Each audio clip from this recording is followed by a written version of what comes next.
ओम नमः शिवाय। मेरे शिव चैनल पर आप सबका स्वागत है। सबसे पहले तो आप सभी शिव भक्तों के चरणों में मेरा प्रणाम। बात करते हैं पर्व काल के बारे में, शिव पूजा और पर्व काल। जो शिव भक्त नित्य ही शिव पूजन करते हैं, जो बिना शिव पूजा के भोजन नहीं करते हैं, ऐसे शिव भक्तों के चरणों में मेरा पुनः कोटि कोटि प्रणाम है।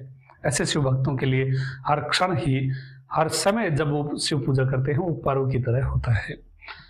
किंतु कुछ ऐसी चीजें वर्णित हैं जो शिव भक्त डेली रूटीन में नहीं कर पाते हैं। उनके लिए विशेष पर्व काल में की गई शिव पूजा अत्यंत फलदायी होती है।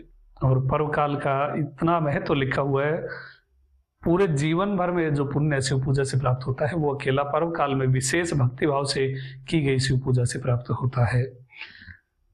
और इसलिए कभी कभी ऐसा होता है कि आपको पर्वों का ज्ञान नहीं है, आपको पर्व की इंफॉर्मेशन नहीं मिल पाती है, कब ये विशेष पर्व आ रहे हैं, ये उत्सव आ रहे हैं, तब आप इसका बेस्ट उपाय है आप नित्य ही शिव पूजन करिए। बिना शिव पूजन के कुछ भी नहीं है। अब पर्व काल की बात करें तो जो एक थिंकिंग थी पहले कि महाशिवरात्रि एक महा उत्सव है, और जब हम महाशिवरात्रि के 8-10 दिन पहले से तैयारी में जुट जाते थे, 1 महीना पहले ही एक्साइटमेंट हो जाता था, 10 दिन पहले तैयारी में लग जाते थे, उत्सव मनाते थे। 10 दिन बाद तक वो उत्सव की वाइब्रेशन रहती थी, लेकिन उसके बाद फिर पूरा 1 वर्ष प्रतीक्षा में हमारा बीतता था। किंतु जो शिव भक्त इस चैनल से जुड़े हैं उन्हें ये सब फेस नहीं करना पड़ता। हर महीने उनको कुछ न कुछ विशेष शिव के उत्सव प्राप्त होते हैं। इतने महान समय प्राप्त होते हैं जिनमें की गई शिव पूजा महाशिवरात्रि जितनी इंपॉर्टेंट होती है, जैसे महाआद्रा नक्षत्र पर आप सभी शिव भक्तों ने जो शिव पूजन किया था वो अद्भुत था, आपका भक्ति भाव अद्भुत था। उसी तरह आपने जनवरी में एक विशेष उत्सव मनाया जो नटराज का प्राकट्य दिवस के रूप में जिसे हमने सेलिब्रेट किया था, पतंजलि व्याघ्रपाद मुनि की पूजा की थी। ऐसा ही उत्सव 1 फरवरी में भी है, महाशिवरात्रि से पहले, वो भी आपको जल्द प्राप्त होगा। किंतु अभी इस वीडियो में हम बात करते हैं कुंभ संक्रांति के बारे में। संक्रांति पर्व काल में गिनी जाती है। अष्टमी, चतुर्दशी, पूर्णिमा, अमावस्या, संक्रांति, ये सब पर्व काल में आते हैं। कृतिका नक्षत्र, आद्रा नक्षत्र, ये बहुत इंपॉर्टेंट समय है। तो इस वीडियो में हम बात करेंगे कुंभ संक्रांति पर क्या विशेष हमें करना चाहिए, क्या समय है। तो कुंभ संक्रांति 13 फरवरी को पड़ रही है। 13 फरवरी को सुबह 9:55 से प्रारंभ होकर के शाम दोपहर 3:54 तक कुंभ संक्रांति रहने वाली है। ये समय पुण्य काल का समय रहेगा। इसमें आप दान वगैरह कर सकते हैं। किंतु जो शिव भक्त ड्यूटी जाते हैं, जो अपने कार्य क्षेत्र में लगे हुए हैं, ऑफिस वगैरह जाते हैं, उनको सुबह जल्दी निकलना होता है और शाम को 6 बजे तक वो लौट पाते हैं। तो ऐसे शिव भक्तों को मन में ऐसा कुछ भी भाव नहीं लाना है कि हम इस समय में शिव पूजा नहीं कर पाए। किंतु ऐसा रखना है कि इस दिन हम अवश्य शिव पूजा करेंगे। सुबह करिए या फिर आप अपने कार्य क्षेत्र से, ऑफिस वगैरह से, जहां भी आप ड्यूटी करते हैं वहां से लौट कर आते हैं, उसके बाद आप शिव पूजन करिए, तो भी उतना ही पुण्य आपको प्राप्त होगा। ये पूरा दिन आप शिव पूजन अवश्य ही करें, कभी भी सुबह या शाम को। और जो पुण्य काल में कर सकते हैं वो शिव भक्त पुण्य काल में शिव पूजन करें। और जो शिव भक्त ड्यूटी जाते हैं तो वो ऐसा कर सकते हैं कि लंच समय जो होता है 1 से 2 बजे तक का जो लंच टाइम आपको प्राप्त होता है, जो आप ड्यूटी करते हैं वहां पर, उस समय किसी गाय को आप हरा चारा खिला सकते हैं, किसी नंदी जी को, वृषभ को आप गुड़ या हरा चारा खिला सकते हैं। इससे भी आपको बहुत कृपा प्राप्त होगी। इस दिन गाय को चारा खिलाने का विशेष महत्व होता है। अब बात करते हैं शिवलिंग अभिषेक के बारे में। तो पर्व काल पर अवश्य ही घी से स्वामी का अभिषेक करना चाहिए। गाय के घी से आप स्वामी का लिंगम का अभिषेक करें। जो शिव भक्त ड्यूटी जाते हैं वो सुबह गाय के घी से शिवलिंग का अभिषेक करें, या संध्या में जब आप आते हैं तब भी आप शिवलिंग का अभिषेक कर सकते हैं।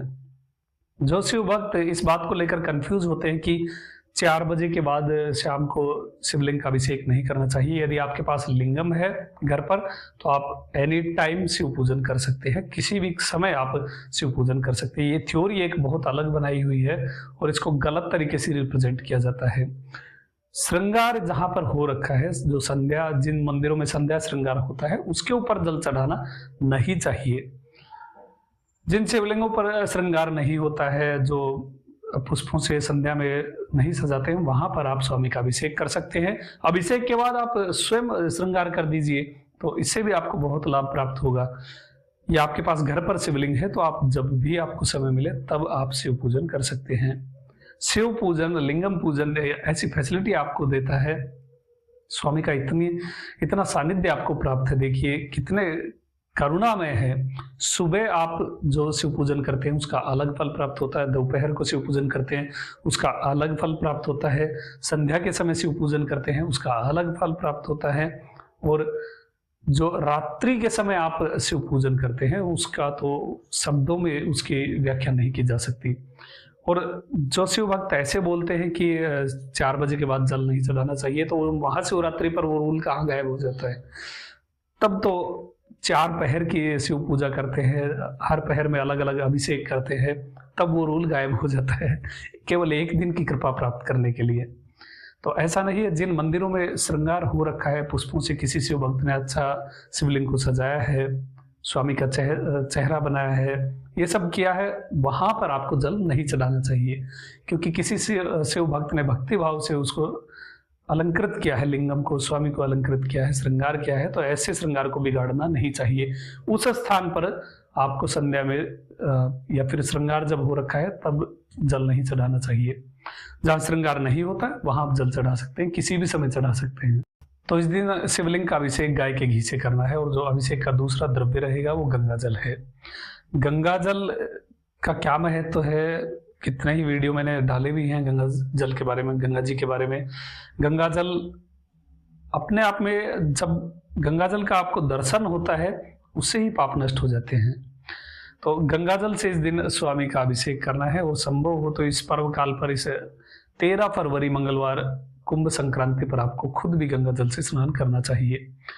यदि आप किसी तीर्थ क्षेत्र के आसपास नहीं रहते हैं, जहाँ गंगा जी नहीं है, तो आप अपनी नहाने की जो पानी की बाल्टी होती है उसमें थोड़ा गंगा जल मिला लीजिए, और उससे फिर स्वामी का ध्यान करते हुए स्नान कीजिए, अरुणाचल शिव बोलते हुए स्नान कीजिए। और जो शिव भक्त गंगा जी के आसपास में रहते हैं, इस दिन विशेष आपको गंगा जी में जाकर के उधर स्नान करना चाहिए। गंगा जल का दर्शन मात्र पाप नाशक है। जो बाकी पूजा रहेगी वो नॉर्मल जैसा आप करते हैं डेली रूटीन में वैसे ही रख लीजिए। जो पुष्प वगैरह, भस्म वगैरह जो भी आप अर्पित करते हैं वैसा सब नॉर्मल रहेगा। केवल आपको 2-3 चीजें ऐड करनी है, एक तो गाय के घी से अभिषेक, दूसरा गंगा जल। इस तरह से आप शिवलिंग का पूजन करें। तो ये थी जानकारी कुंभ संक्रांति के बारे में। अभी तक के लिए इतना ही। आपका दिन शुभ हो, महादेव कृपा करें। अरुणाचल शिव। ओम नमः शिवाय।